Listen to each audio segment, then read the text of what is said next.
ரகசிய ஓட்ட நேர்கள் அனைவருக்கும் வணக்கம். சட்டமன்றத்திற்குள் ஓங்கி ஒலித்த சீமானின் குரல், கனிமைக்காமல் திரும்பி வியந்து பார்த்த முதல்வர் விஜய், இதுதான் தமிழ்நாட்டுக்கு ஒரே தீர்வு. இது குறித்து தான் இந்த காணொலியில விரிவா பேச போறாங்க. வீடியோக்குள்ள போகலாம்.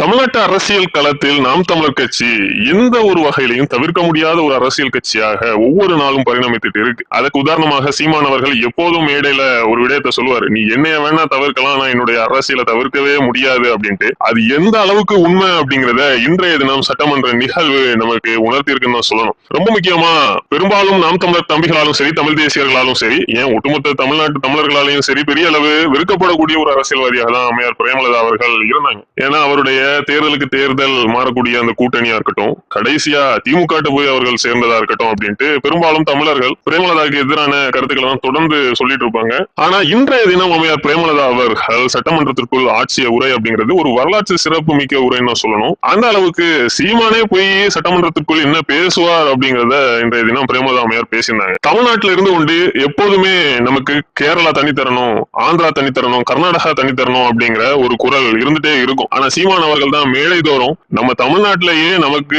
தேவைக்கு அதிகமான மழை பொழியுது, ஆனா அதை நீங்க எந்த அளவு சேமிச்சு வச்சிருக்கீங்கிறத ஆட்சியாளர்களை நோக்கி கேட்பாரு. அதை சேமித்து வைக்கிறதுக்கான திட்டம் எங்க கிட்ட இருக்கு, நாங்க ஆட்சிக்கு வந்தா அதை 5 ஆண்டுகள்ல செயல்படுத்தி காட்டுவோம். ஆந்திராட்ட உன் தண்ணியை நீயே வச்சுக்கப்பா, கர்நாடகாட்ட உன் தண்ணியை நீயே வச்சுக்கப்பா, கேரளாட்டையும் உன் தண்ணியை நீயே வச்சுக்கப்பா, உங்க தண்ணி எங்களுக்கு தேவையில்லை, எங்களுக்கு பெய்யக்கூடிய மழையில இருந்து நாங்க அதிகபட்ச தண்ணீரை பெற்று இங்க உள்ள விவசாயிகளுக்கும் பெருமளவு கொடுத்து குடிநீருக்கும் அதை நாங்க பயன்படுத்துவோம் அப்படிங்கிற கருத்தை சீமான் அவர்கள் தொடர்ந்து மேடைக்கு மேடை சொல்லிட்டு வருவார். சீமான் அவர்களை பல விவசாயிகள் ஆதரிக்கிறதற்கு அதுவும் ஒரு முக்கிய காரணமாக இருக்கும். சோ அப்படிப்பட்ட சீமான் அவர்களுடைய பேச்சை இன்றைய தினம் சட்டமன்றத்திற்குள் அம்மையார் பிரேமலதா அவர்கள் அச்சு பேசாம அப்படியே பேசியிருக்காங்க. தமிழ்நாட்டில் இருக்கிற நதிகளை நாம் இணைப்போம், எல்லா இடத்துலயும் தூர் வாருவோம், வரப்போகும் மழைக்காலத்திற்குள்ள அந்த நீரை எப்படி சேமிக்க வேண்டும் என்பதை நாம முடிவு செய்யணும்.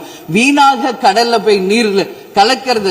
இந்த அளவுக்கு பிரேமலதா அவர்கள் நீரின் அருமையை, அதுவும் தமிழர்கள் நீரை எந்த அளவு பாதுகாக்கணும் அப்படிங்கறத பேசுறதுக்கு மிக முக்கிய காரணம் நிச்சயமாக அம்மையார் பிரேமலதா அவர்கள் சீமான் அவர்களுடைய பேச்சை கேட்டதன் வெளிப்பாடாதான் இருக்கும் அப்படிங்கறதும் இதன் மூலமாக தெரியுது.